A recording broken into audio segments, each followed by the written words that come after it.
You forgot to cancel a $10 app subscription 2 years ago. That's roughly $240 gone, and you probably didn't even notice it leaving your account every month. But that's not the number that should actually worry you.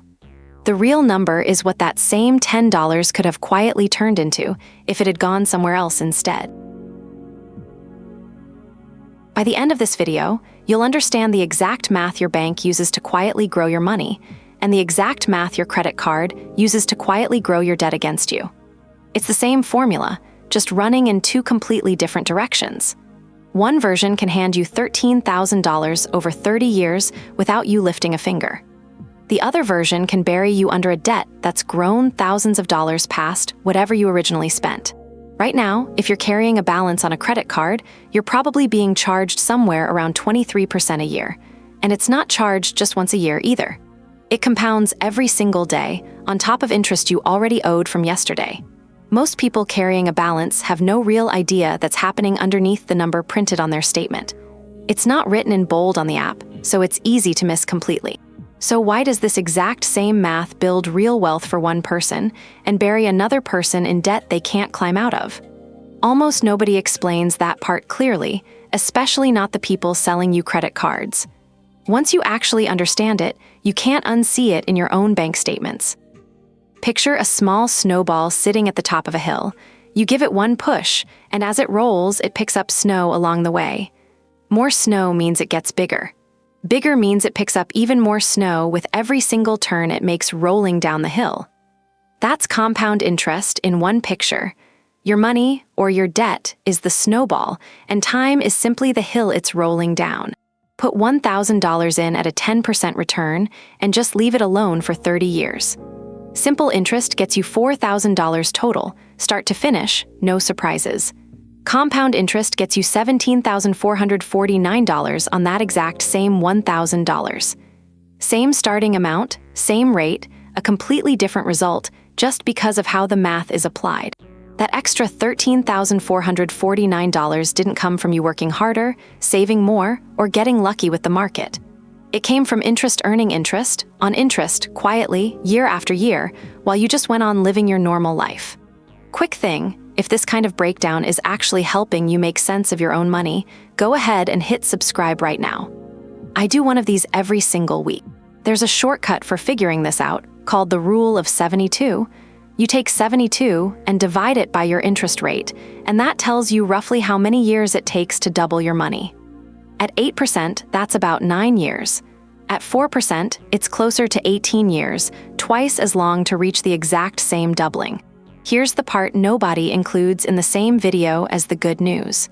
That doubling rule doesn't care whether the number belongs to your savings account or your credit card balance. It doubles both of them on the exact same kind of schedule without picking a favorite side to root for. Your credit card doesn't wait patiently until the end of the year to compound your balance. It compounds daily, which means a $1,000 balance sitting at 23% APR actually ends up costing you more than 23% by the time 12 full months go by. Say you carry that $1,000 balance and you only ever make the $25 minimum payment. The bank is in absolutely no rush at all. Every single day you wait, new interest gets added right on top of the interest you already owed from the day before. That's the snowball, just rolling downhill in the wrong direction. Stick to the minimum payment, and that balance can take years to fully clear, while you end up paying far more in interest than the original $1,000 ever was. Pay even $75 a month instead of $25, and you cut both the payoff time and the total interest down dramatically.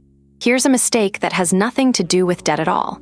It's waiting to start investing until you supposedly have more money.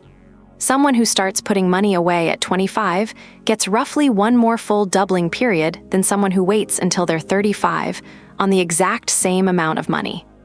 That single decade of waiting is the most expensive decade most people ever spend.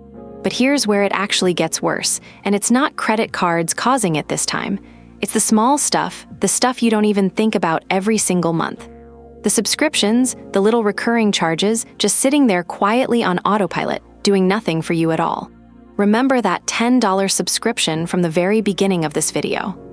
If you had invested that $10 a month instead, at a normal 8% market return, it would be worth about $13,600 after 30 years. Instead, it just quietly left your account and disappeared. So that $10 was never really just $10 sitting in one forgotten app. It was $10 multiplied by every single year you didn't invest it, multiplied again by every year it could have kept on doubling after that.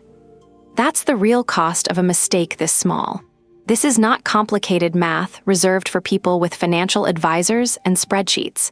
It's the same formula whether you have $10 or $10 million sitting somewhere.